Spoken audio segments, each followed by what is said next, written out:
All right, May is here. It's maybe time for a haircut. Maybe we got some items coming in from all over the world. Maybe everyone's having a good time. May, I can keep using the word May and like making a skit or a joke or like a little bit out of it, but maybe I'll just get into the May call.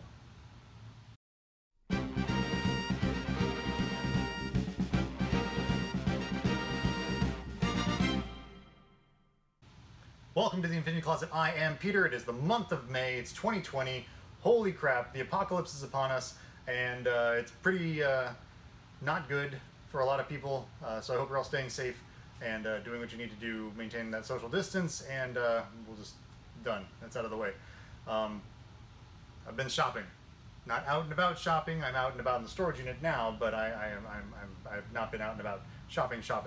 So good month, lots of good stuff. Good productive month in terms of like a good spread of different things from all over the spectrum.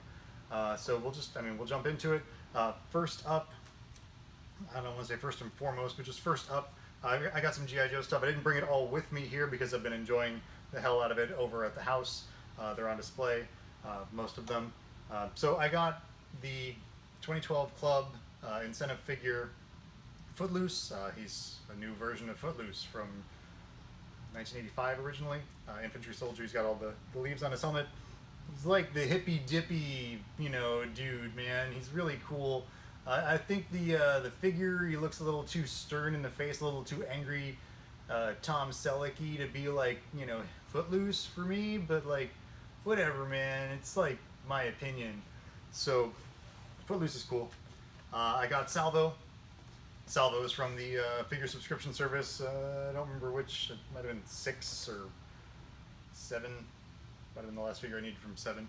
I don't know. So I got Salvo. I got an original helmet for him too to replace this sci-fi helmet that he's got. Really neat figure.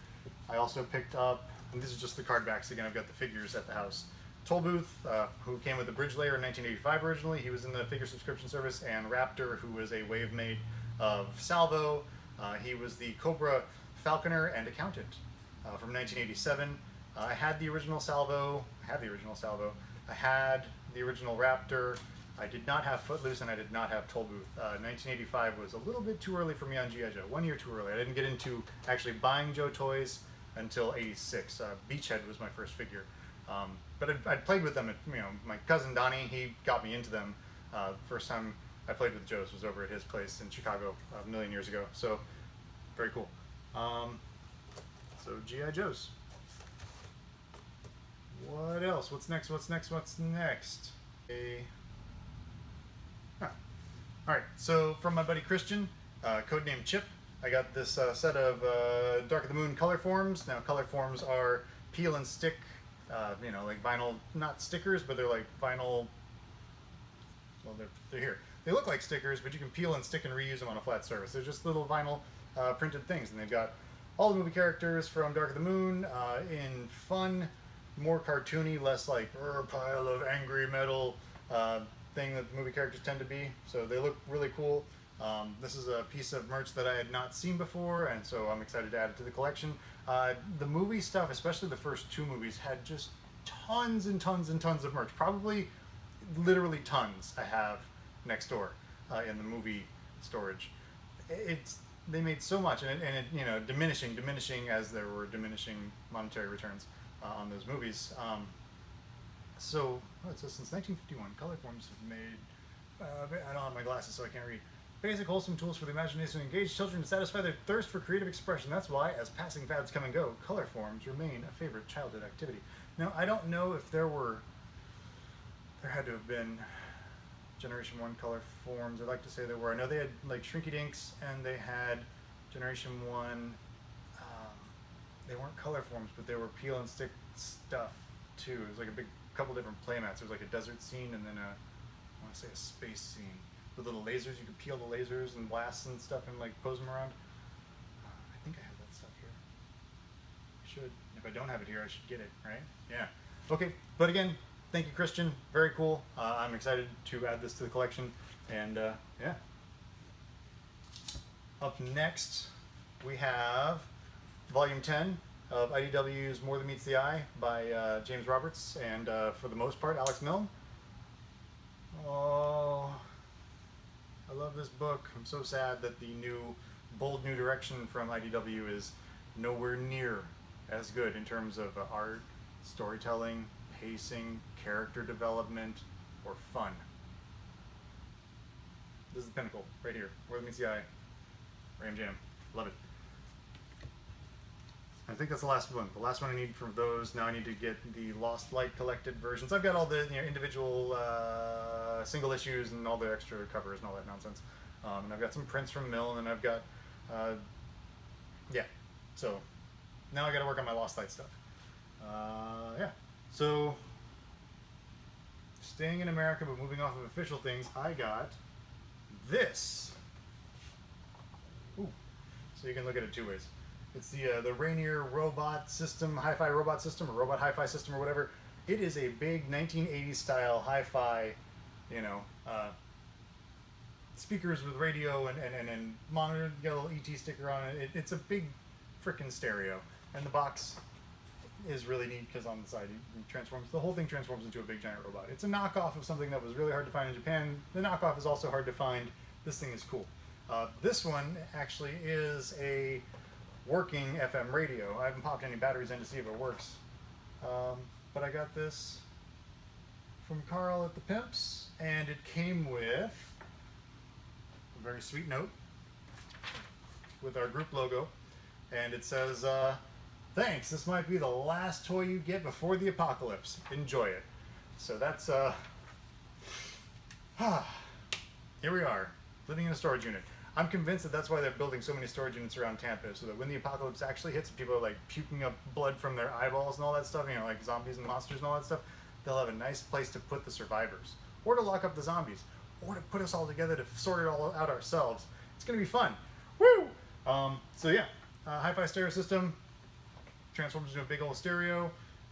From that into a big old robot. This one is missing some of the art on one of the speaker towers, I want to say.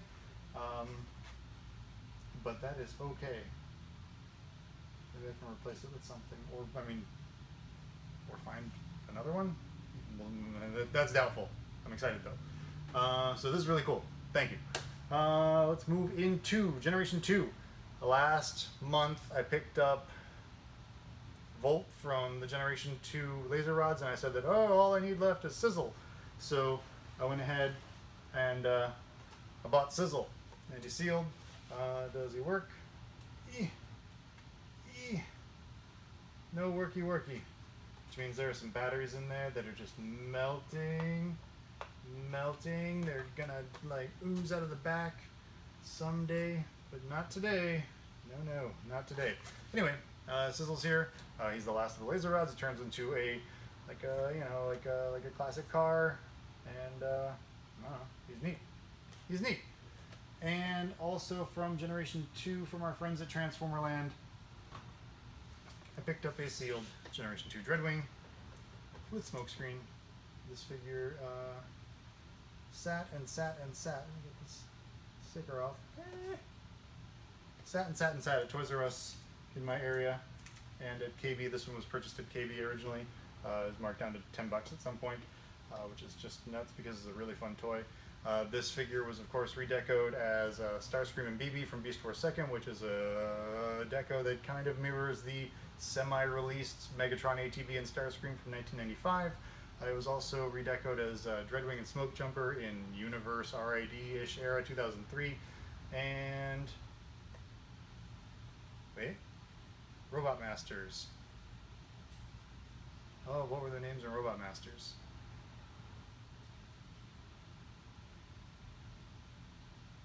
Don't remember. Oh crap, that's terrible. Shame on me. Gigant Bomb and Smokescreen? Gigant Bomb and I don't know, little guy. They were in Robot Masters too. So Smokescreen's a little jet, plugs into the back of Dreadwing. This is not Dreadwind, like Dreadwind and Darkwing from Generation 1. This is Dreadwing, a different character, unless you're looking at the Generation 2 comic. In the Generation 2 comic, Darkwing was blown up by a reborn Megatron and rebuilt as Darkwing, who looked a lot like this toy named Dreadwing. So there's a lot of cringe in trying to describe just who this is. There was and I have it somewhere, there's a really neat fanzine, like a dojin. Anyway, that chronicles how Generation 1's smokescreen became disillusioned with the Autobots and joined up with the Decepticons and was rebuilt as this smokescreen. Thereby, it's non-canonical, but this smokescreen in one story is Generation 1 smokescreen. That's neat. So yeah, very cool. Sealed, nice tape seals all on both sides, and yeah, I already have one boxed open, and then I have one loose with a box that I completely just chopped up. Fun story, I found an ATV Megatron in '95 at the Toys R Us on Dale Mabry. It was sitting next to, these guys, and I was like, what the hell is this? And I didn't get it, whatever. One of the shames of my little 15-year-old childhood, and even if I had gotten it, I would have cut the box up, because that's what I did at the time. I cut the box art out and stuck it to the wall, and I cut the tech specs out and put them in a book and all that. So still no Megatron ATV for me yet, but it'll come. Alright, what's next? Okay, moving away from the US, we're done with Generation 2 for the day. We're done with knockoffs for the day. We're done with Joe's. We're done with merch. We're not done with merch. Wait. I've got this. It's the Galaxy Force first single. It has the opening song and the closing song for Galaxy Force, which was in America known as Cybertron. So, who doesn't love Cybertron? If you don't, you're wrong. Some light down the hallway turned off. Cybertron, I say that, but Galaxy Force is better. Yeah, the dubs are really bad for Cybertron, but fun toys. Fun toys. Good engineering.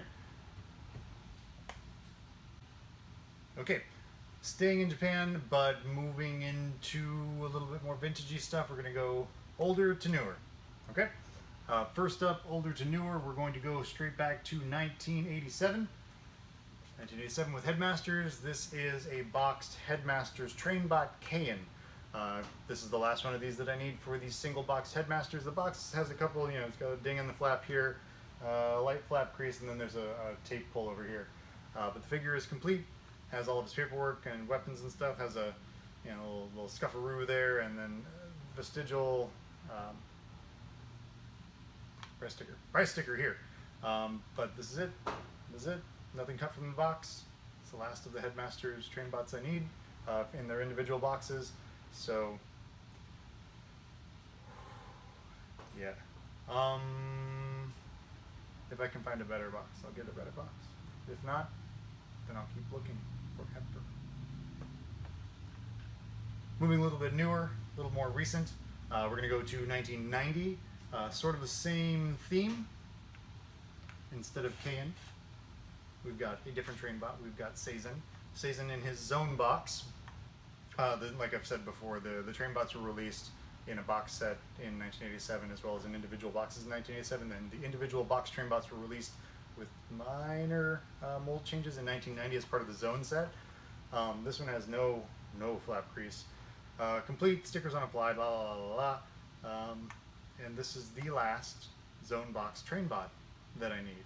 So I finished both sets of individually boxed train boxes this month.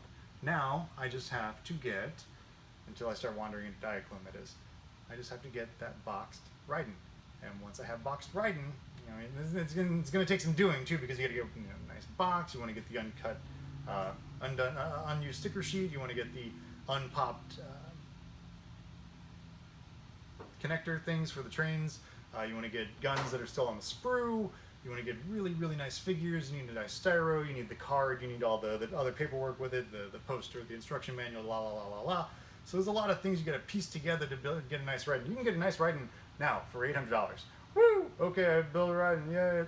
But that's not what we're looking for. Kind of like this Kayan box, I want to have one with a nice box, and I want to have one with a nice robot, and the nice blah, blah, blah, blah, and the card, the instructions, blah, blah, blah. I want my Raiden to be really pretty too. So it's going to take some doing. I might have to buy 2 or 3 or 7 to get the one that I want after I put it all together and then sell off all the chaff. It won't be chaff. It won't be garbage. It'll just be not perfect. So And we can handle not perfect, but we're aiming that direction. All that said, that was 1990. We're going to roll back 1 year and switch allegiances. So now we're on the Destron side, looking at 1989. What was going on in 1989 in Japan was Transformers Victory, and what teams were there in Victory? You had the Crossformers, you had the Breast Force, you had the Dino Force, and that's pretty much it for Destrons from Victory. Right? So we already have complete sets of, not the box sets, I'm talking individual boxes of the Headmasters, and we don't have the Crossformers, unfortunately. So we're talking about, we're process of elimination, we're talking about the Dino Force. So Dino Force were toy redecos of the 1989 Pretender Monsters, Monstructor, in different deco, pretty deco, but with different shells. Instead of the monstery shells, monster pretenders with rubbery skin, like Victor Caroli said. These were dinosaur shells, and they're fantastic. I have 3 of them. I need 3 of them, the 6 combined to form, Dino King, and then I got to get the box set. So my other 3 that I have unused, I've got Garyu, Kakaryu, and Doryu, which means I'm missing Yokoryu, Goryu, and Raryu. So that's the Brontosaurus, not an Apatosaurus, this one says Brontosaurus, the Tyrannosaurus Rex, and the Pteranodon, or Pterodactyl. So I'm missing those 3 until today. I have a boxed Raryu. So this is the equivalent of Bird Brain from the 1989 Pretender Monsters, and much like Bird Brain is named, Raryu is bird brained. He's a freaking idiot. All the Dino Force guys were kind of dumb in the cartoon, and he was exceptionally dumb. He hung out with Kakaryu, and they were both just clown shoes dum-dums. This one has a couple of little box dings, but the stickers aren't applied, paperwork's all there, the flaps are all there.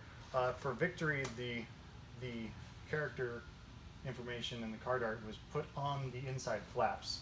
So when you're buying Victory boxes and whatnot, if you're buying Victory toys and you want to make sure they have all the paperwork, including all their card art, text specs, blah blah blah, you have to check to make sure that the inside flaps are there if you're getting it boxed. And if you're getting it loose and you want it with that sort of stuff, you're going to be having to destroy boxes to do it. So that's just like, be still, my heart hurts. It hurts my heart. Hurts my heart. So 4 down, 2 to go on the individuals. Box set notwithstanding. Holy crap, this came out of nowhere.